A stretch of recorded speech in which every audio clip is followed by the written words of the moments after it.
मेरी क्लास में एक बार फिर से आपका स्वागत है। हम लोग प्रीलिम्स के 10th यूनिट पढ़ रहे थे, जनजातियों के बारे में पढ़ रहे थे और कई सारी जनजातियों के बारे में हम पढ़ चुके हैं। आज हम सहरिया जनजाति की बात करेंगे। सहरिया जनजाति क्या है, सहरिया जनजाति किन क्षेत्रों में पाई जाती है, इनकी प्रमुख विशेषताएं क्या हैं, इन सब चीज़ों के बारे में जो है हम लोग बात करेंगे। तो देखिए, आज सहरिया जनजाति जो है वो हम स्टार्ट करते हैं। ये सहरिया जनजाति जो है, सहरिया जनजाति के पुरुष और महिला जो है आपको दिखाई दे रहे हैं। दरअसल सहरिया जनजाति जो है कोलेरियन परिवार की जो है एक अत्यंत पिछड़ी जनजाति मानी जाती है। शहरिया अपने आप में देखें तो शहरिया शब्द जो है ये पारसी के शहर शब्द से बना हुआ है। शहर शब्द का अर्थ होता है जंगल। दरअसल जंगलों में निवास के कारण ही, वनों में निवास के कारण ही इनको शहरिया कहा गया। अब अगर हम शहरिया शब्द, अगर इस शहरिया शब्द को उत्पत्ति के आधार पर देखें या अगर हम शहरिया शब्द को इसका संधि विच्छेद करें तो शहरिया शब्द जो है दरअसल दो शब्दों श और हरिया से मिलकर बना हुआ है। स का मतलब होता है साथ और हरिया का मतलब होता है शेर। तो अगर हम इसके शाब्दिक अर्थ की ओर जाएं तो पता चलेगा कि सहरिया जो है उसका अर्थ होता है शेर का साथी या शेर का सहचर। दरअसल सहरिया सौरी के वंशज माने जाते हैं। सौरी मतलब रामायण कालीन जो शबरी, जिनका उल्लेख जो है रामायण में मिलता है, जिन्होंने श्री रामचंद्र को जो है अपने झूठे बेर खिलाए थे, उनसे इनकी उत्पत्ति मानी जाती है। साथ ही इनका संबंध रामायण के रचयिता वाल्मीकि से भी माना जाता है। तो सौरी से उत्पन्न होने के कारण ही या उनके वंशज होने के कारण ही और सदैव कुल्हाड़ी अपने साथ लेकर चलने के कारण ही इन्हें शबर, सवर, सौर और सहरिया कहा गया था। सहरिया दरअसल जो है भीलों को अपना सहरिया दरअसल जो है भीलों को अपना बड़ा भाई मानते हैं और ये मानते हैं कि ये जो है भीलों के छोटे भाई हैं। इसलिए कई सारे सहरिया जो है रामायण के सबरी, रामायण के रचयिता वाल्मीकि के साथ संबंध के साथ ही वे भीलों को अपना बड़ा भाई भी जो है वो मानते हैं। सहरिया जनजाति की उत्पत्ति के संबंध में बहुत सारी जो है किंवदंतियां प्रचलित हैं। इनमें से एक बहुत महत्वपूर्ण किंवदंती ये है कि संसार के रचयिता अर्थात इस पूरे जगत को बनाने वाले श्री ब्रह्मा जी ने संसार की रचना के समय सभी जाति के लोगों के लिए एक स्थान निश्चित किया था। उन्होंने सबसे पहले, कहते हैं कि उन्होंने सबसे पहले जो है सहरिया जनजाति की रचना की थी और उसे इस निश्चित स्थान के बीचों बीच बिठाया, अर्थात सबसे बीच में जो है सहरिया जनजाति को बिठाया। और ये सहरिया व्यक्ति जो था ये बहुत ही सरल व्यक्ति था।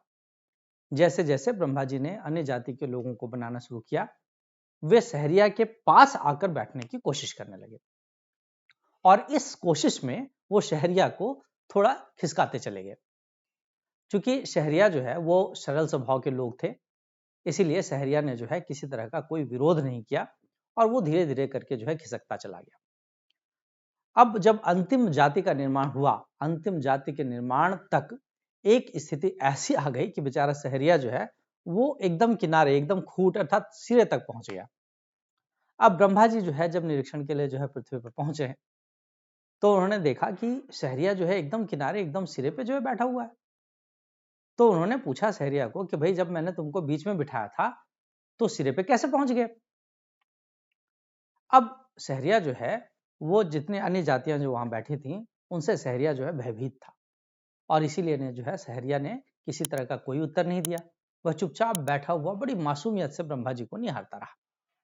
इस पर ब्रह्मा जी बड़े नाराज हुए और उन्होंने कहा कि तुम अन्य लोगों के साथ रहने लायक नहीं हो, और सहरिया को यह श्राप दिया कि तुम लोग मनुष्यों की भीड़ भाड़ से अलग एकांत में जंगलों में निवास करोगे।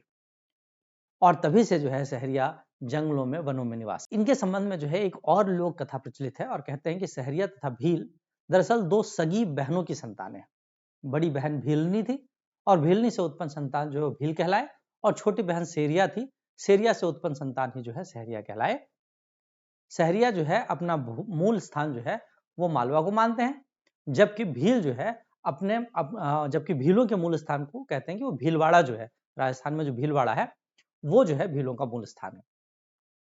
सहरियाओं को खूटिया, पटेल, राउत या रावत के नाम से भी संबोधित किया जाता है और इन नामों से अगर हम उन्हें संबोधित करें तो वो अपने आप को जो है थोड़ा गौरवान्वित महसूस करते हैं। उनको लगता है कि हाँ, कुछ अच्छा संबोधन जो है उनके लिए जो है वो किया गया है।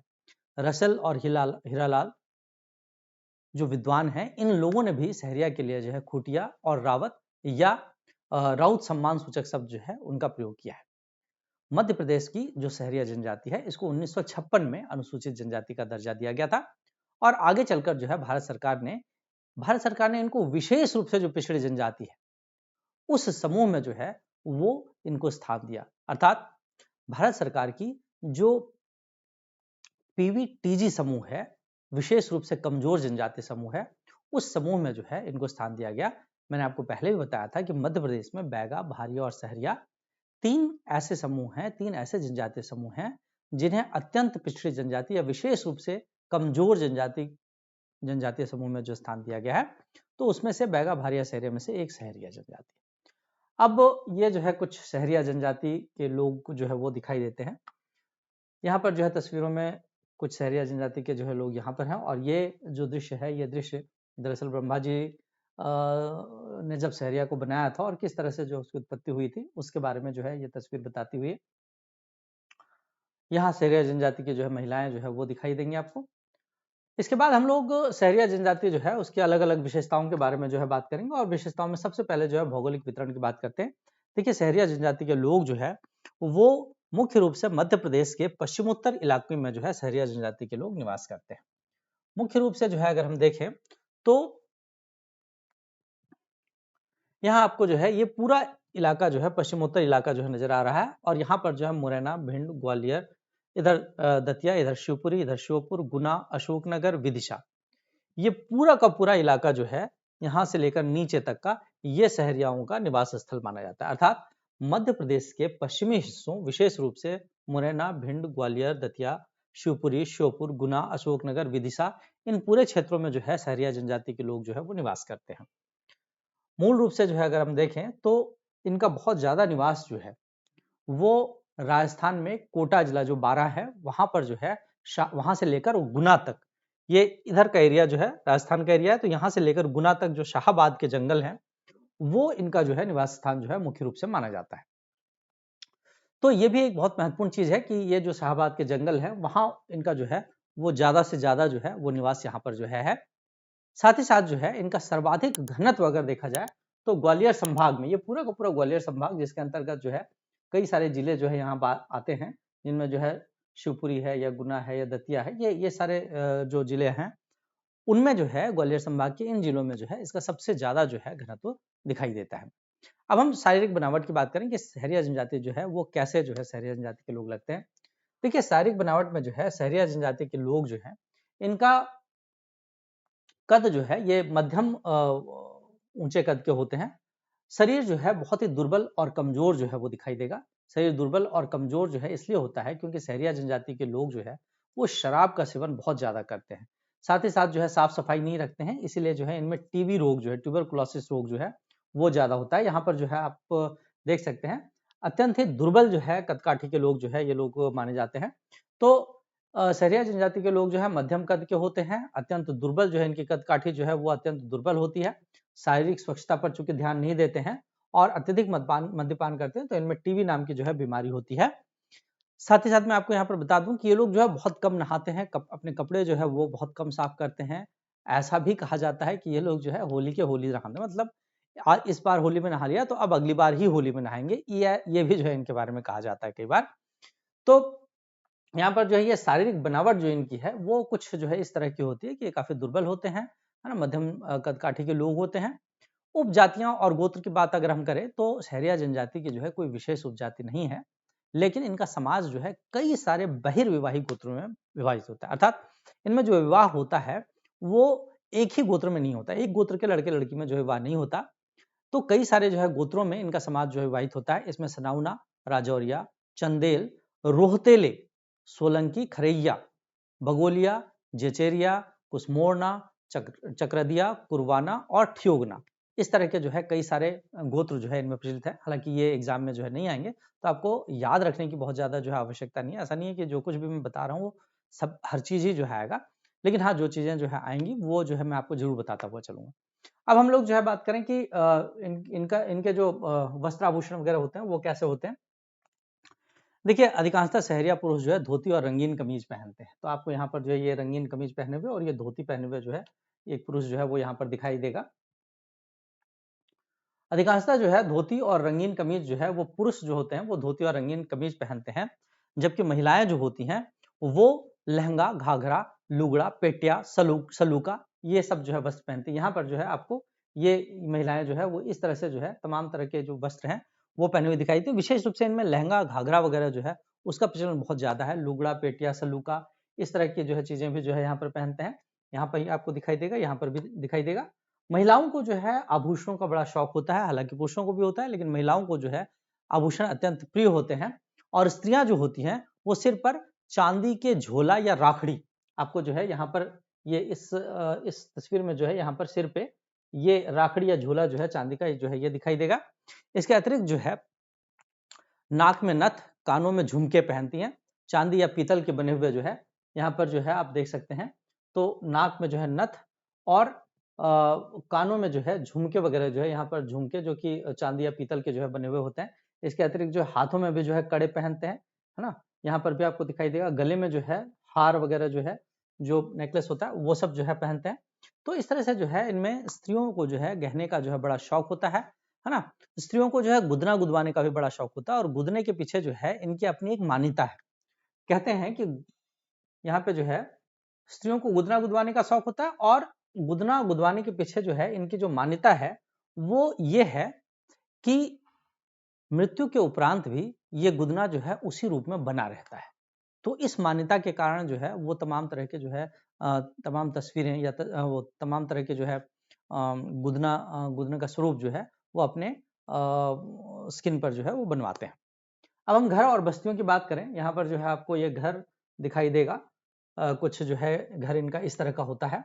देखिए इनका घर जो होता है वो अधिकांशतः जो है वो मिट्टी का बना होता है। तो मिट्टी या लकड़ी, यहाँ पर जो है आपको लकड़ी से बना हुआ घर दिखाई देगा, यहाँ आपको जो है मिट्टी से बना हुआ घर दिखाई देगा।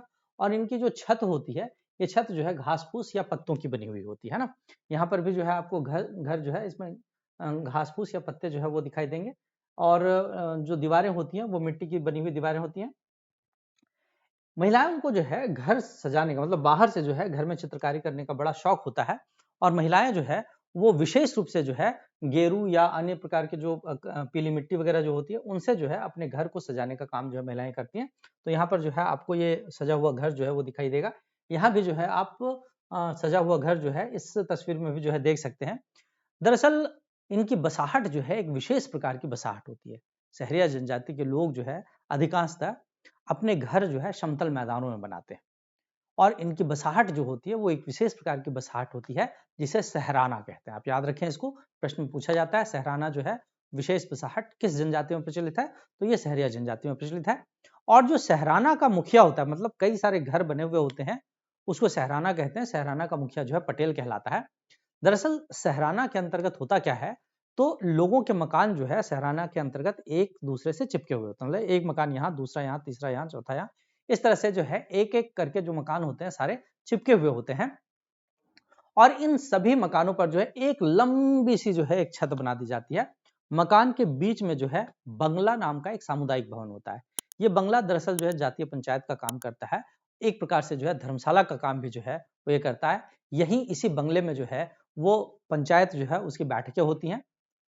इनमें जो घर बनता है, इस घर को जो है दरअसल टापरी कहा जाता है। तो इनका घर जो है वो टापरी कहलाता है। और यहाँ पर जो है स्त्रियां मुख्य द्वार की चौखट पर, यहाँ पर जो है आपको मैंने पहले भी बताया था कि मुख्य द्वार की चौखट पर देहरी, आंगन, रसोई हर जगह जो है लोग जहां जहां भी इनको जगह मिलती है वहां पीली मिट्टी, छुई, गेरू इन सब चीजों से जो है वो मांगलिक बनाती हैं, चित्र जो है वो बनाती हैं। तो चित्रांकन जो है यहाँ पर जो है आपको इनके घरों में जो है अच्छा देखने को मिलेगा।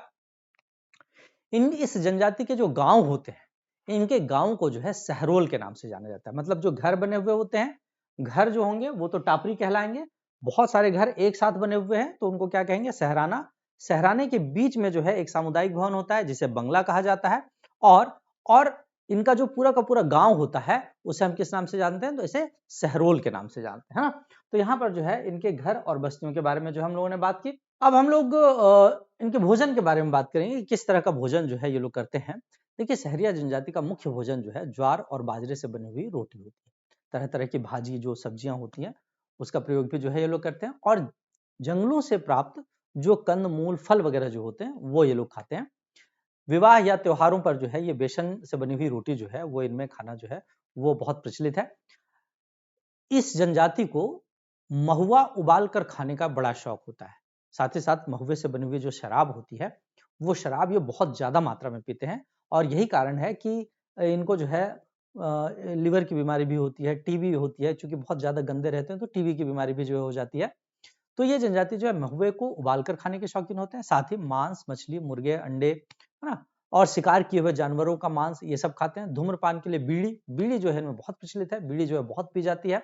साथ ही साथ जो है त्योहार, उत्सव और शादी के समय जो विशेष रूप से महुए से बनी हुई शराब ज़रूर पी जाती है ना? तो यहाँ पर जो है आपको ज्वार बाजरा लिए हुए जो है कुछ महिलाएं नजर आएंगी और यहाँ पर जो है जंगलों से प्राप्त जो कंदमूल, फल फूल वगैरह जो है वो सब जो है वो दिखाने की कोशिश मैंने की है। तो इस तरह से जो है इनके भोजन मुख्य रूप से जो है ज्वार या बाजरे की रोटी होती है। साथ ही जो है जो मांस वगैरह होता है वो भी खाते हैं और जंगलों से प्राप्त कंदमूल, फल वगैरह जो है उस पर इनका जीवन जो है वो चलता है। सामाजिक और राजनीतिक व्यवस्था अगर देखें तो सहरिया समाज जो है वो पितृवंशीय, पितृसत्तात्मक और पितृस्थानीय होता है। जाहिर सी बात है कि इनमें पुरुष ही जो है वो परिवार का मुखिया होगा। पद और संपत्ति उत्तराधिकार जो है पिता से पुत्र को प्राप्त होता है, लेकिन पद और संपत्ति उत्तराधिकार जो है पिता से कनिष्ठ पुत्र को इनमें प्राप्त होता है। ये एक महत्वपूर्ण चीज है। पारिवारिक इकाई को इसमें कुटुंब कहा जाता है। अधिकांशतः तो सहरिया जनजाति में जो है लघु परिवार ही होते हैं, लेकिन एक आदर्श परिवार जो है संयुक्त परिवार होता है। तो संयुक्त परिवार को जो है एक आदर्श परिवार के रूप में जो है माना जाता है। साधारणतः विवाह के बाद ये होता है कि पुत्र को जो है लड़के को एक अलग झोपड़ी जो है उसके लिए बना दी जाती है और वह उसी में रहने लगता है। लेकिन मैंने कहा ना कि संयुक्त परिवार प्रथा जो है वो इनमें आदर्श माना जाता है। तमाम तरह की जिम्मेवारियां जो होती हैं बड़े पुत्र की होती हैं। माता पिता की मृत्यु होने के बाद बड़ा पुत्र ही जो है मृत्यु संस्कार करेगा। लेकिन यदि माता या पिता दोनों में से किसी की मृत्यु हो गई, अर्थात माँ अगर विधवा है या पिता जो है वो उसकी पत्नी की डेथ हो गई है, तो फिर जो है विधवा माँ या ऐसे पुरुष जिसकी पत्नी का देहांत हो गया है उसको संभालने की जिम्मेवारी जो है सबसे छोटे पुत्र की होती है। और सबसे छोटे पुत्र को ही जो है वो माता पिता की संपत्ति जो है, जो पैतृक मकान वगैरह होता है, वो सबसे छोटे पुत्र को ही प्राप्त होती है। भाई बहनों की जिम्मेवारी भी उसी की मानी जाती है। फिर जो अविवाहित भाई बहन होंगे उसकी जिम्मेवारी उसी की मानी जाएगी, क्योंकि बड़े भाई का विवाह हो चुका है तो वो अलग हो चुका है। तो जो छोटा भाई होगा वही अविवाहित भाई बहनों की जिम्मेवारी भी जो है वो संभालेगा। हाँ, ये हो सकता है कि बड़ा भाई जो है वो नैतिकता के नाते उसकी कुछ मदद करे, ये यहाँ पर जो है वो हो सकता है। तो इस तरह से जो है ये पूरा का पूरा समाज जो है उसमें सामाजिक व्यवस्था जो है वो कुछ इस तरह से जो है वो होती है। अब अब राजनीतिक व्यवस्था की जो है बात अगर हम करें तो राजनीतिक व्यवस्था में जो है आप देखेंगे कि राजनीतिक व्यवस्था में जो शहराना होता है वो इनमें जो है बहुत महत्वपूर्ण होता है। शहराना का मुखिया जो है पटेल कहलाता है और पटेल जो है एक वंशानुगत पद है।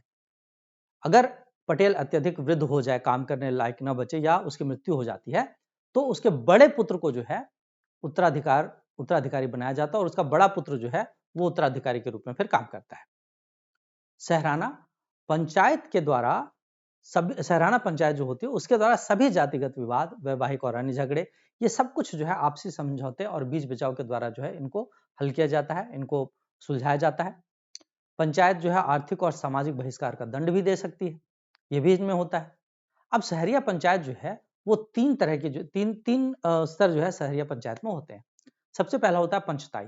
पंचताई जो है दरअसल ये पंचायत जो है सहराना स्तर पर होते हैं, मतलब सहराना स्तर पे जो पंचायत होगी उसको पंचताई कहेंगे और इसका प्रमुख जो है सहराना का पटेल होता है।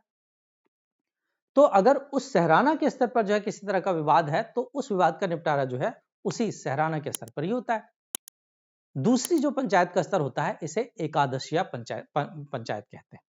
ये दरअसल जो है 11 सहराना जो होते हैं, 11 सहरानाओं का एक सम्मिलित पंचायत जो है उसे एकादशिया पंचायत कहते हैं। इसमें सभी सहरानाओं के पटेल शामिल होते हैं और सारे निर्णय जो है इनमें सामान्य सहमति से लिए जाएंगे। और तीसरा जो इनका स्तर होता है वो चौरासिया पंच का होता है। इस पंचायत में सभी सहरानाओं के पंच पटेल वगैरह को जो है शामिल किया जाता है और इसीलिए चौरासिया पंचायत जो है सहरियाओं का सबसे बड़ा संगठन, या पंचायत के मामले में अगर हम देखें तो सबसे बड़ा संगठन इसको माना जाता है। विशेष मामलों पर जो है उस बहुत सारे गांवों के संबंध में जो है विशेष मामलों पर निर्णय के लिए ये चौरासिया पंचायत बुलाई जाती है और इस पंचायत में सारे निर्णय जो है सर्वसम्मति के आधार पर ही लिए जाते हैं। मैंने अभी आपको बताया था कि सहराना के बीच में है एक छतरीनुमा जो है मकान बना होता है जिसे बंगला कहते हैं। बंगला में ही बैठकर सहरिया जो है आपस में जो भी झगड़े उनके होते हैं उनको निपटाने की कोशिश करते हैं। सहरिया समाज जो है वो सार्वजनिक समस्याओं के समाधान के लिए जो भी सामूहिक बैठकें होती हैं उन बैठकों में प्रत्येक गांव के मुखिया का शामिल होना जरूरी होता है, क्योंकि अगर बैठक में मुखिया शामिल हो रहा है तो यह मान लिया जाता है कि हाँ उस गांव की सहमति जो है इन निर्णयों में है। और इस प्रकार के बैठकों में जो भी निर्णय लिए जा रहे हैं वो सारे निर्णय जो होंगे वो सारे ही निर्णय पूरे समाज के लिए जो है वो मान्य और बाध्यकारी हो। अब हम विवाह, पुनर्विवाह, विवाह विच्छेद की बात करते हैं कि इनमें विवाह परंपरा जो है वो कैसी है। देखिए इसमें विवाह की जो है कोई बहुत ज्यादा तस्वीरें जो हमें नहीं मिल पाई क्योंकि अधिकांशतः जो है इनमें जो विवाह होता है वो हिंदू रीति रिवाजों से जो है ये लोग विवाह करते हैं। अधिकांशतः तो ये लोग जो है वो बहिर्गोत्रीय विवाह करते हैं, समगोत्री विवाह जो इनमें नहीं होता। और इनमें विवाह जो है माता पिता की सहमति से भी हो सकता है, लड़का लड़की की रजामंदी से भी हो सकता है, मतलब प्रेम विवाह भी हो सकता है। और जो हम कहते हैं अरेंज मैरिज वो भी हो सकता है। विवाह के लिए जान पहचान के लोगों के द्वारा ही जो है लड़की के लिए वर जो है वो ढूंढा जाता है। सहरिया जनजाति में विवाह पद्धति दरअसल जो है अगर हम देखें तो हिंदू समाज के अनुसार ही जो है अब होने लगे। कई सारे हिंदू समाज के जो संस्कार हैं, विवाह संस्कार के तत्व हैं, उनका समायोजन दरअसल जो है वो इनमें हो चुका है। इसीलिए अब ये लोग भी जो है देव उठनी 11, जिस तरह से जो है हिंदू समाजों में देव उठनी 11 के बाद ही जो है वो विवाह प्रारंभ होता है, उसी तरह से जो है इनमें भी देव उठनी 11 के बाद जो विवाह प्रारंभ होता है। इनमें जो विवाह के तरीके प्रचलित हैं उनमें सगाई विवाह, झगड़ा विवाह, झार फेरा, है ना, अपहरण विवाह, इस तरह के जो है कई सारे विवाह जो है वो इनमें होते हैं। विवाह में पुजारी का काम जो है उस गांव का जो सरपंच होता है वही जो है पुजारी का काम कर लेता है। विवाह के और दूसरी रस्में जो है वो बाकी के जो पंच होते हैं वो लोग जो है विवाह की दूसरी रस्में जो है वो निभा लेते हैं। विवाह के बाद लड़का अपने माता पिता के पास ही, मतलब अपने माता पिता के मकान के पास ही अलग मकान या अलग झोपड़ी जो है वो बनाकर उसको रहने के लिए दे दी जाती है। और इस जनजाति में विधवा पुनर्विवाह जो है वो भी प्रचलित है। साथ ही साथ जो है तलाक या विवाह विच्छेद जो है उसमें स्त्री और पुरुष दोनों को स्वतंत्रता प्राप्त होती है ना। तो ये जो है कुछ विवाह की जो है इनमें पद्धतियां थी। अब हम आर्थिक क्रियाकलापों की बात अगर हम करें तो आर्थिक रूप से जो है सहरिया जनजाति जो है, हम अगर देखें तो सहरिया जनजाति की 2/3 आमदनी तो जो है खेती और मजदूरी से ही होती है। मतलब दरअसल जो है इनके पास अपनी खुद की जमीन तो इतनी नहीं होती नहीं है, तो खेतीहर मजदूर के रूप में जो है ये लोग काम करते हैं और शेष आमदनी इनको जो है वनोपज से प्राप्त होती है। मुख्य रूप से जो है परिवार के साथ ही ये लोग आसपास के क्षेत्रों में फसल पकने के बाद जो है मजदूरी करने चले जाते हैं। वहां फसल को काटने, बीनने, है ना, और साफ करने का काम ये लोग करते हैं। यहाँ पर जो है आपको ये लोग फसल को काटते बीनते हुए जो है दिखाई देंगे। इसी तरह से जो है ये जनजातियां जो है जंगलों में जाकर और वनोपज वगैरह का संग्रहण भी करती हैं। जंगलों से जो है महुआ, अचार, गुली, गोंद, मूसली, कत्था, खैर, आंवला, तेंदुपत्ता, हर्रा, बहेड़ा, लाख है, शहद है, कंजी घास और अन्य प्रकार की जितनी भी जड़ी बूटियां उनको मिल सकती हैं वो सब लाते हैं, उन्हें बेचकर अपना गुजर बसर करते हैं। दरअसल ये जनजाति जो है, इस जनजाति को जड़ी बूटियों की बहुत अच्छी पहचान होती है और इसीलिए इन जड़ी बूटियों को बेचकर ये अपना गुजर बसर कर पाते हैं। आपने जो है बहुत सारे अधिकांशतः जो है सड़कों के किनारे जो जड़ी बूटी की दुकान लगाकर बैठे हुए होते हैं, दरअसल वो जो है वो यही सहरिया जनजाति के लोग होते हैं और जड़ी बूटियां जो है बेचकर अपना काम चलाते हैं।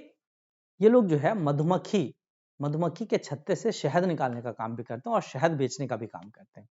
साथ ही साथ जो है खैर के पेड़ से कत्था निकालने का जो है ये काम भी जो है वो इनके द्वारा किया जाता है। खैर के पेड़ से जो कत्था निकाला जाता है, दरअसल खैर के पेड़ की जो छाल होती है उसको निकाल कर और फिर उसको पानी में जो है उबाला जाता है। पानी में उबालने के बाद जब वो पूरी तरह से जो है सूख जाता है तो फिर उसको बिस्किट के रूप में काट लिया जाता है।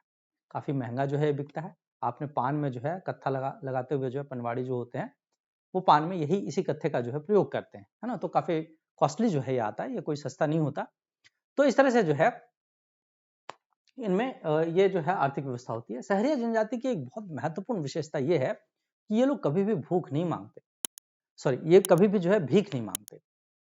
चाहे वो भूखे ही क्यों ना हो, वह ये कभी नहीं कहते कि मैं भूखा हूं, मेरे घर रोटी नहीं बनी है। इसलिए जो है ये इनकी एक बहुत महत्वपूर्ण और अच्छी विशेषता है। और एक और बहुत अच्छी विशेषता इनमें यह है कि इनमें लड़की के जन्म को जो है वो जश्न के रूप में मनाते हैं। अर्थात लड़की का जन्म इनके लिए जो है वो कोई दुख की बात नहीं होती, जैसा कि सभ्य समाजों में भी है। लेकिन इनमें जो है लड़की का जन्म कोई दुख की बात नहीं होती, बल्कि लड़की के जन्म को जो है ये जश्न के रूप में मनाते हैं। उस दिन जो है जश्न होता है इनके यहाँ। तो ये अपने आप में जो है बहुत महत्वपूर्ण बात है। सहरियाओं का जीवन स्तर जो है अत्यंत साधारण है, बहुत निम्न है। भौतिक साधनों का अभाव है, पौष्टिक भोजन की कमी है, शारीरिक स्वच्छता का अभाव है, और इसीलिए जो है इन सब कारणों से ही इनमें जो है इनके जो बच्चे होते हैं वो अधिकांशतः जो है वो मालन्यूट्रिशन से या कुपोषण से जो है वो ग्रसित होते हैं। अंधविश्वास, जादू टोना, ये सारी चीजें इनमें है। कई बार तो जो है बच्चे भी जो है अकाल मृत्यु का शिकार होते हैं। सहरियाओं को तन ढकने के लिए भी जो है कपड़े बहुत कम इनके पास होते हैं। डॉक्टर टीबी नायक ने कहा है कि सहरिया स्त्री पुरुष जो है नियमित रूप से नहाते नहीं है और न ही अपने कपड़ों को धोते हैं। तो इस तरह से जो है वो सहरिया जनजाति की जो है आर्थिक विशेषता जो है उसकी बात हम लोगों ने की।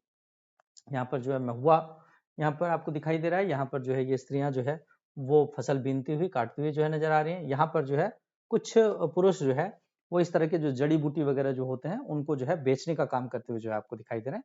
तो मुख्य रूप से जो है इनके जो आर्थिक क्रियाकलाप होते हैं वो कुछ ऐसे ही होते हैं। इसके बाद हम धार्मिक जीवन की अगर हम बात करें तो देखिए सहरिया जनजाति के लोग जो है वो धार्मिक प्रकृति के होते हैं। तेजा जी जो है वो राजस्थान में अगर हम देखें तो तेजा जी जो है सहरियाओं के प्रचलित लोक देवता माने जाते हैं। साथ ही साथ जो है सहरिया जनजाति यहाँ मध्य प्रदेश में अगर देखें तो मध्य प्रदेश में सहरिया जनजाति के लोग जो है वो अधिकांशतः हिंदू देवी देवताओं की पूजा करने लगे हैं। काली माता, दुर्गा माता, अन्य देवी देवताओं की उपासना करने लगे हैं। अन्य देवी देवताओं में शबरी या सौरी माता, पूर्वज या कुल देवता, दाने बाबा, भूमानी देव, ग्राम देवता, वन देवता, दुल्हा देव, केवल्या बब्बा और मेहर वाली शारदा बहुत महत्वपूर्ण इनमें पूजे जाने वाले लोग देव हैं। हालांकि इनमें से कई सारे देव जो है वो राजस्थान में पूजे जाते हैं, एक आध देव जो है वो यहाँ मध्य प्रदेश में पूजे जाते हैं। धर्म के प्रति अटूट विश्वास है इनका। हिंदू देवी देवताओं में जो है ये मुख्य रूप से हनुमान जी, शीतला माता, शारदा माता, ठाकुर देव, रामदेव, नामदेव इनकी पूजा करते हैं। श्री रामचंद्र, कृष्ण, गणेश, शिव, सत्यनारायण पूजा, गंगा, सूर्य, चंद्रमा, पृथ्वी, अग्नि, वायु, जल देव, इन सब की पूजा जो है जिस तरह से हमारे यहाँ हिंदू समाजों में जो है इस तरह की इनकी पूजा होती है वैसे ही उनमें भी होती है। सीता माता और काली माता की पूजा जो है विशेष रूप से जो है इनमें होती है। तो देवी देवताओं की पूजा जो है वो इनमें मुख्य रूप से ऐसे ही होती है जैसे जो है हिंदू समाजों में होती है। इनमें जो है सहरिया लोग में आत्मा, जादू, भूत प्रेत, टोना टोटका, चुड़ैल इन सब का जो है बड़ा विश्वास जो है वो ये लोग मानते हैं इन चीजों में, है ना। ये लोग जिन्नू देवता की पूजा और उपासना भी जो है ये लोग करते हैं, है ना? इसके बाद अगर हम इनमें मृत्यु संस्कार की बात करें तो भारिया जनजाति में मृत्यु संस्कार दरअसल जो है वो अग्निदाह संस्कार के रूप में जो है वो किया जाता है। तो इनमें अग्निदाह संस्कार होता है और इनमें एक अजीब सी जो है परंपरा अग्निदाह संस्कार में जो के बाद होती है। अग्निदाह संस्कार के बाद तीसरे दिन, है ना, दाह संस्कार के बाद तीसरे दिन जो है इनमें क्या होता है, तो तीसरे दिन इनमें अस्थियां और जो राख वगैरह जो है जो एकत्रित की जाती है उसको ये लोग आंगन में जो है वो बिछाकर और ढक देते हैं। आंगन में बिछाकर ढकने के बाद सुबह उठकर जो है ये देखा जाता है, फिर उसको उठाया जाता है और ये देखा जाता है कि उसमें जो है किस तरह के पदचिन्ह या किस तरह के मार्क जो है वो आए हैं, और उससे ये पता लगाने की कोशिश की जाती है कि अगले जन्म में जो है वो कौन सी योनि में जो है ये व्यक्ति गया है। इस पूरे संस्कार को जो है धारी संस्कार के नाम से जाना जाता है। उसके बाद फिर जो है आकृति देखने के बाद अस्थियों और राख को जो है प्रवाहित कर दिया जाता है, जैसा कि जो है हिंदू धर्म में भी मान्यता है अस्थियों राख को प्रवाहित करने की, वैसे ही जो है इनमें भी ये मान्यता होती है। उसके बाद सहरिया जनजाति के द्वारा जो है मृत्यु भोज दिया जाता है। इनमें जो मृत्यु भोज है उसे लोकामी के नाम से जाना जाता है। तो इस तरह से जो है वो इनमें मृत्यु संस्कार जो है वो इस तरह से होती है। हम लोग बात करते हैं सहरिया जनजाति के जो है प्रमुख नृत्य, तमाम तरह के नृत्य जो है नृत्य और गायन की पद्धतियां वगैरह जो है प्रचलित हैं। यहाँ पर जो है आपको कुछ नृत्य यहाँ पे करते हुए दिखाई देंगे, कुछ नृत्य यहाँ पे, कुछ गायन जो है वो यहाँ पर करते हुए दिखाई दे रहे हैं। यहाँ पर जो है होली के दौरान जो है फाग और राई, फाग गायन होता है, साथ ही साथ जो है राई नृत्य का आयोजन भी जो है यहाँ पर होता है। ऐसे ही दिवाली के समय जो है, तो दिवाली के समय पर जो हीड़ गायन का प्रचलन जो है वो इनमें है। इनमें जो है तमाम तरह के जो वाद्य यंत्र हैं जैसे ढोलक, मंजीरा, नगाड़ा, झांझ, तुमड़ी, ये सब जो है इनमें वाद्य यंत्र जो है दिखाई देंगे। यहाँ इस तरह से जो है वाद्य यंत्र भी जो है आपको यहाँ पर दिखाई दे रहे हैं, है ना। तो इनमें जो है कुछ नृत्य, गीत, संगीत जो है वो इस तरह से होता है। प्रमुख पर्व और त्योहारों की अगर बात करें तो इस जनजाति में जो है पर्व और त्योहार बिल्कुल वैसे ही हैं जैसे हिंदू त्योहारों में हिंदू पर्व त्योहार होते हैं। हिंदुओं में जो है जिस तरह से जन्माष्टमी, रक्षाबंधन, दिवाली, होली, दशहरा, मकर संक्रांति, तेजादशमी ये सब मनाते हैं, उसी तरह से जो है यही सारे जो है पर्व त्योहार जो होते हैं वो सहरिया जनजाति में भी जो है मनाए जाते हैं। तो इस तरह से जो है आज हम लोगों ने सहरिया जनजाति के बारे में बात की। सहरिया जनजाति का जो जीवन स्तर है उसको ऊपर उठाने की कोशिश जो है मध्य प्रदेश सरकार के द्वारा लगातार किया जा रहा है।